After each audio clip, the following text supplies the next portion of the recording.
This is Hidden Killers Week in Review. A look back at the most prolific stories of the week. This is the Hidden Killers podcast with Tony Brueski. With licensed psychologist and guest John Delatorre. Chad Daybell on trial. The weeks keep getting longer. The stories keep getting crazier. And we have John Delatorre with us to discuss this case. Doctor, there's obviously been a lot that's come out here.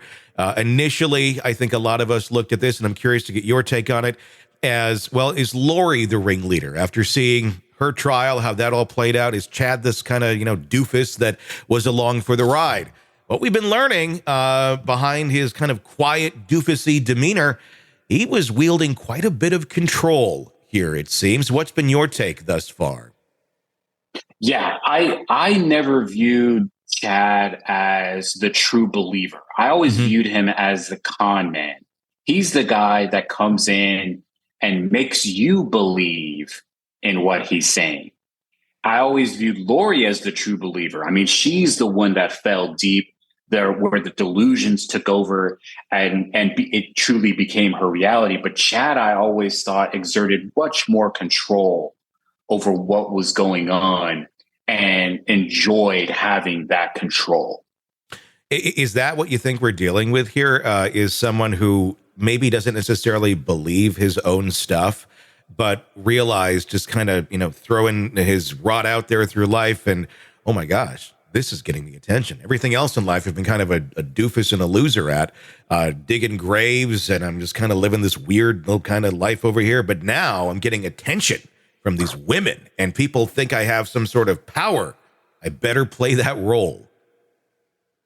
Yeah, I mean, that's almost exactly how cults start. So it's one of those things where you never really know how a scam is going to land with someone until you actually run it on them. Mm-hmm. And the more often you run it, the more likely you are to be successful, because you come across as more confident and believable in whatever it is that you're trying to sell. And so I think this is one of those things that he found himself in an environment in which he could use a religious extremist kind of belief system and find individuals to kind of gravitate towards him. And there's Lori gravitating towards him. And I'm sure he's getting all of his needs met by Lori, and Lori is just falling more and more victim. Now, that's not to say that she's not guilty. Clearly, she's guilty of stuff, and Chad is guilty of stuff. But I think Chad is the more nefarious of the two, because Lori, I think, truly became a believer in the nonsense, and Chad was just dispelling the nonsense. Yeah, I mean, dispensing the nonsense. Sure. I mean, it's very dark to see the lengths that he went to. A lot of cults, when they start up, they don't necessarily start killing people right away. Is that where Chad went wrong? Is that where his little cultish plan was completely off the rails, and why it imploded as quickly as it did? Because he discovered he had this power, but he went from 0 to 100 really quick, rather than let's slowly build this cult and say crazy things to people and control them. Instead, it's let's get rid of the kids, and I got Lori to myself. Let's get rid of the wife. I mean, that just kind of seems like a bit fast for starting a cult.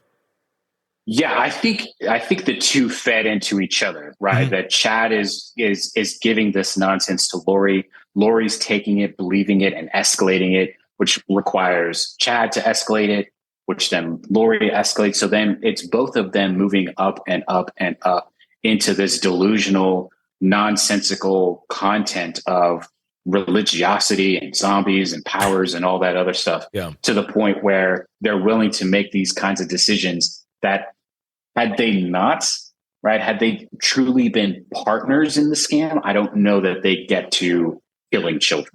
Yeah, it almost, I mean, in some weird, I don't have a lot of, I have no sympathy really for Lori Vallow, but in some ways, as the pieces come together here, you go, oh my God, she was just a very susceptible human being, it seems, to this sort of belief, and she totally bought into it, because there's probably a lot of underlying issues there with her.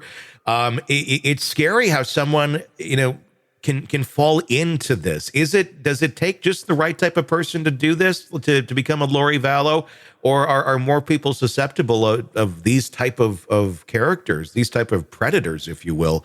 If you're already kind of interested or indoctrinated into a religion of some sort, like we saw here. Well, I'm pretty sure your audience is going to completely disagree, but anyone is capable of being scammed. Mm-hmm. Anyone and everyone is capable of being scammed. You just have to find the right scam that's going to bring you in. A good confidence person is going to make it so that you are invested in whatever the scam is. So then you're not seeing it as the problem that it actually is. And for the most part, most people, like, you can tell, like, no, this person is a snake oil salesman. I'm not going to listen to them. But if you get the right person at the right time saying the right thing to you, anyone and everyone is capable of falling victim. And some people, like Lori, with this kind of content, just fell deeper and deeper into this downward spiral, to the point that there was much more darkness there. Yeah. And willingness to engage in problematic behavior, to include killing her own children. Yeah. Than I think anybody really anticipated. And on the surface, she looks like a normal person. And then you start learning about her beliefs, and it gets pretty nutty. And to the extent at which someone will go is, I think, one of the most disturbing parts. But grooming has a lot to do with that. Want to listen ad-free? Want advanced access to all of our interviews before anyone else? Become a True Crime Today Premium Plus subscriber on Apple Podcasts. You get every episode commercial free, so you can binge on true crime until you can binge no more. Search True Crime Today Premium Plus on Apple Podcasts now, or go to our podcast page and sign up now. More of the Hidden Killers podcast next.